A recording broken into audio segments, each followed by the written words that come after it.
primeiro ano do ensino médio, do liceu.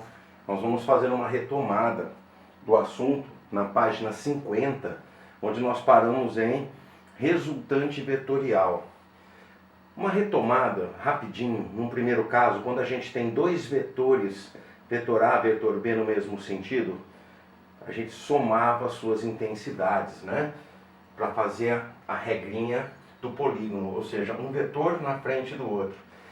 No segundo caso, um vetor oposto ao outro, nós temos o vetor A e o vetor B no sentido oposto. Então o que sobra? A diferença entre eles, ó.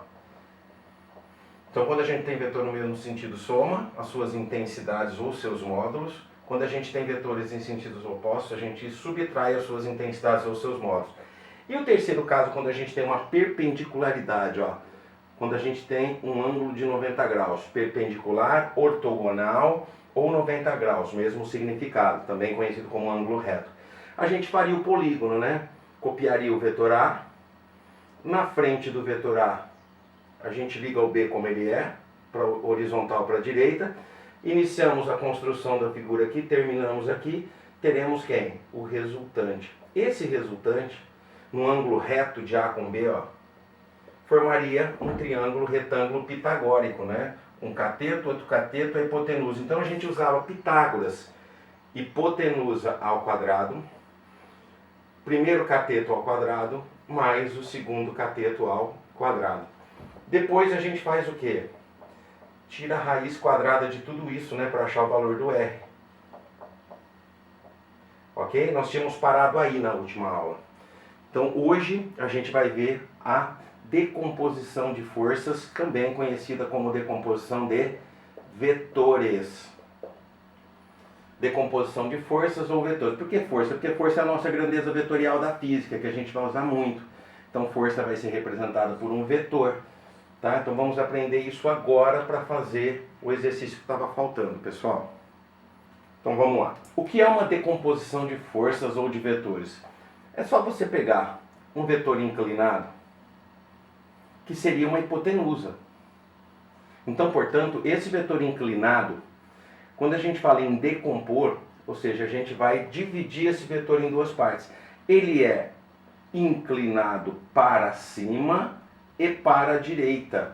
Se na origem do vetor inclinado a gente imaginar um eixo Y e um eixo X para nos dar a referência de toda a decomposição, qualquer examinador de exercício, ou seja, qualquer autor de exercício vai te dar um ângulo. Por exemplo, esse ângulo θ. Esse é o ângulo θ formado entre a horizontal e a força F. Dessa hipotenusa a gente pode abrir dois catetos. Olha o primeiro cateto aqui, ó. Uma base dessa figura triangular. A gente vai voltar a formar o triângulo retângulo. Ou seja, essa base aqui seria o nosso primeiro cateto. Então ele seria uma força na direção do eixo X, a gente chama de Fx. Enquanto que no eixo Y, pessoal, a gente pode levar também a extremidade do vetor ao eixo Y, formando o outro cateto, que vai ser chamado de F na direção do eixo Y. Olha então a decomposição. Da hipotenusa, a gente vai chegar em dois catetos. E veja que a gente vai conhecer só o valor da hipotenusa. Então não tem como fazer Pitágoras. A gente não consegue fazer Pitágoras com um valor só. Então a gente vai ter que descobrir esses dois catetos, que seria a decomposição dessas forças. Por quê? Porque aí a gente cai nas direções conhecidas. Vertical, horizontal. Para chegar na revisãozinha que eu acabei de fazer com vocês. Na horizontal, a gente vai somar ou subtrair com os da horizontal. Na vertical, a gente vai somar ou subtrair com os da vertical, dependendo do sentido, né? Aí a gente cai no primeiro, no segundo e no terceiro caso. Então a decomposição de vetores, ela serve para que um vetor inclinado seja decomposto em duas partes, para a gente voltar nos casos anteriores. Então olha como a gente poderia criar a situação de uma explicação, depois vocês vão fazer direto. A gente pega primeiro o vetor Fx. Na horizontal para a direita. O vetor Fy logo na frente para a gente fazer o polígono. Então olha aqui que eu estou somando. Estou somando o Fx com o Fy. Quem que a gente vai ter como resultante do início ao fim fechando o polígono? Ó? Olha lá quem vai ser. O F, a nossa hipotenusa. E olha o ângulo θ aqui, olha. Então a gente quer descobrir os dois catetos. Quem seriam esses dois catetos a partir de um único valor conhecido, que seria a hipotenusa? Então vamos lembrar, o Fx é um cateto adjacente, olha. Ele está encostado num ângulo, ele é adjacente. E o Fy é o cateto oposto ao ângulo. Então o que a gente tem como cateto adjacente? O cosseno. Cosseno seria cateto adjacente dividido pela hipotenusa. Então quem é o cosseno desse θ? Quem é, pessoal? Cateto adjacente Fx, hipotenusa F. Ah, professor, então agora a gente já matou a charada. Olha aqui, ó. Se eu multiplicar em cruz, eu isolo o Fx. Fx com θ. Com, quer dizer, o Fx está grudado no θ. Então ele está com cosseno, ele é adjacente. Ah, então a gente já vai aprender uma formulinha direta aqui, pessoal. Vamos deixar ela bem clara aqui. Tanto o Fx quanto o Fy, ambos vieram do F. Ambos vieram do F. O Fx, então, o que deu? O F decomposto com, olha lá, com o ângulo. O F com o ângulo. Então, quem seria o nosso Fy? O nosso Fy viria de onde? Do seno. Por quê? Sem o ângulo. Sem, seno, te lembra cateto oposto. Quem está sem o ângulo? Quem foi desenhado sem? O Fy. Cateto oposto sobre hipotenusa. Quem é o cateto oposto? O Fy. Quem é a hipotenusa? O F. De novo, multiplica em cruz. Fy, F sem o ângulo. Ah, então como é que a gente vai escrever isso daqui? Fy, F100. Vamos lá? Eu vou apagar aqui, pessoal, ó, e vocês vão perceber o seguinte. Tanto o Fx quanto o Fy. Olha a regrinha prática para vocês não terem que desenvolver isso aqui toda hora. Tanto o Fx quanto o Fy vieram do F. Os dois catetos vieram da hipotenusa, que é o F. Então o F está presente nas duas equações, das duas decomposições. Um deles está com o ângulo, aqui o Fx foi desenhado com, e o Fy foi desenhado sem. Então o Fx é com e o Fy é sem. Essas são as duas regrinhas práticas demonstradas por aqui. É lógico que vocês não vão fazer a demonstração toda hora no exercício. Então já pega a decomposição direta, ó. Hipotenusa vezes o cosseno, hipotenusa vezes o seno, você tem os dois catetos. Aquele cateto que tiver com o ângulo, ele é adjacente, então entra o cosseno. Aquele cateto que tiver sem o ângulo, né, aqui ó, sem ó, o Fy, então entra o seno, beleza? Partimos para a resolução do exercício. Então, o exercício de número 4, ficou faltando para a gente terminar essa parte, pessoal. Você tem um barco sendo puxado por 3 forças. Essa vertical para baixo, essa inclinada e essa inclinada. Com 37 graus. Veja que o 37 graus está com a vertical agora. E aqui também. Só que a F2 é 30 graus. Ele deu os senos e os cossenos para vocês, né, que por enquanto vocês não precisam conhecer esses valores. Tá? Vamos resolver o exercício. Ele quer a força resultante, né, sobre esse barco. O resultado da soma dessas 3 forças sobre esse barco. Então a primeira coisa, eu não posso nem somar nem subtrair. Somar porque eu não tenho forças no mesmo sentido, olha. Subtrair porque eu não tenho forças opostas. Mas se eu fizer a decomposição dessas forças, a gente vai ter as direções conhecidas. Então eu vou começar pela força F1. Ela está assim,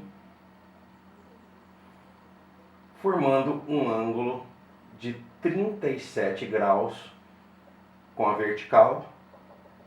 E vamos começar a decomposição. Então nós vamos fazer a F1 para o eixo X, que seria essa. Por que essa? Porque ela é inclinada para a esquerda e para cima, ó, para a esquerda e para cima. Então eu vou ter um vetor para a esquerda no eixo X, portanto esse é o F1x, e a outra componente da decomposição para cima, que é o F1 na direção Y. Então, os dois vieram de quem? Do F1, a regrinha prática. Se os dois vieram do F1, um está com e o outro está sem. Quem está com o ângulo agora? Ó, quem está com o ângulo agora. Ó. Veja que o 37 graus foi dado na vertical. Quem está com o ângulo agora é o Y. Quem está sem o ângulo agora é o X. Então aqui eu vou ter quem? Com, né, pessoal? Ou sem. O X, ó, está sem. Então a gente entra sem os 37. E o Y? Com os 37. Olha lá, quem está com. Então esse é o cateto adjacente. Esse é o cateto oposto. Tá? Entenderam? Ficou bem claro isso? Olha lá, ó. O F1 com e o F1 sem o ângulo. Beleza? Então vamos lá, só substituir os valores agora. Qual o valor do F1 no texto que ele deu? O F1 tem 100 newtons. Então 100 vezes o seno de 37, que é 0,6. Vai dar 60 newtons. Quem é o F1Y? O Y é F1, que é 100, com os 37, o Y. Ó. 37 está desenhado com o F1Y, encostado nele. Então, com os 37. Cadê o cosseno de 37? Aqui, ó, 0,8. Então, a gente acabou de fazer a decomposição de quem? Do F1x e do F1y. Deixa anotado isso aí no caderno, pessoal. Agora a gente vai partir para a decomposição da outra força inclinada, que é o F2. Então, pessoal, a F2 aqui, ó, inclinada para cima e para a direita. O que a gente tem? A decomposição dela formando quem aqui? O para a direita, que é o F2x, e o para cima, que é o F2y. Ambos vieram do F2, então eu já vou descrever aqui que tanto o x quanto o y, ambos vierem de quem? Do F2. Quem está com, quem está sem? Quem está com o ângulo agora que vai entrar o cosseno é o y. Então aqui no y, cosseno de 30. No x, seno de 30. Então agora é só substituir os valores. O F2 vale quanto no texto? O F2 vale 120, né, pessoal? O F2 aqui está valendo 120. O seno de 30 que é meio. Então nós vamos ter um F2x de 60 newtons. E o y? O F2y, ele vale 120 do F2, vezes o cosseno de 30, que é 0,87. Então, quanto seria o valor do nosso F2y? Agora complicou um pouquinho, né, turma? Vai dar 104,4 newtons. Então, aí as duas componentes da F2. Então, por isso que toda vez que a gente tiver um vetor inclinado, a gente tem que decompor. Quem está com o ângulo, encostado no ângulo é cosseno. Quem está fora do ângulo é seno. Então, é o valor da força vezes o cosseno, o valor da força vezes o seno. Olha como ficou o nosso sistema agora, pessoal. Aquela F1 que ela é inclinada aqui, ela foi decomposta em duas, ficou representada por essas duas. Uma vertical e uma horizontal. A mesma coisa a F2, inclinada para cima e para a direita, dois vetores. Então agora a gente ficou com um sistema de 5 vetores e a gente voltou para o primeiro, para o segundo e para o terceiro caso. Olha esses dois vetores opostos. Olha esses dois vetores no mesmo sentido. Então a gente vai poder somar esses dois para depois subtrair desse. Então olha a direção do eixo Y. Então vamos fazer primeiro o eixo X. O que nós temos no eixo X? Nós temos no barco esse F2x valendo 60 para a direita e esse F1, x também valendo 60 para a esquerda. Como são dois vetores opostos, a gente vai subtrair. O resultante deles aqui no eixo x dá zero. Então não vai sobrar nada no eixo x. Se não vai sobrar nada, nenhuma força ganha da outra, o barco só vai ter um movimento aqui, ó. Aqui para cima ou aqui para baixo. Para a direita e para a esquerda não tem mais força nenhuma, se equilibraram. Correto? No eixo y, pessoal, o que sobrou? Essas duas. E essa F3 que ele falou no texto que era a força da correnteza, já que o barco está se movimentando contra. Essa força da correnteza dada no texto é 80. E essas duas aqui, ó, são as forças, são atuantes puxando o barco. Já decompostas, a F1Y 80, a F2Y 104,4. O que a gente vai fazer?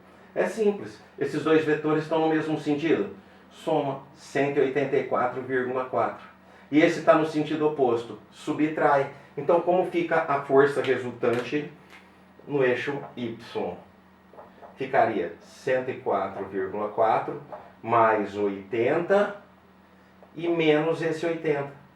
Então quanto sobra de resultante no Y? Sobra 104,4 newtons. Como no eixo X a resultante dava zero, né? Lembrando aqui, ó, força resultante no X deu zero. Então no X não tem nada. Vai sobrar quem como força resultante no barco? Vai sobrar uma força resultante de 104,4 newtons neste sentido, ó. Porque essas duas juntas ganham dessa.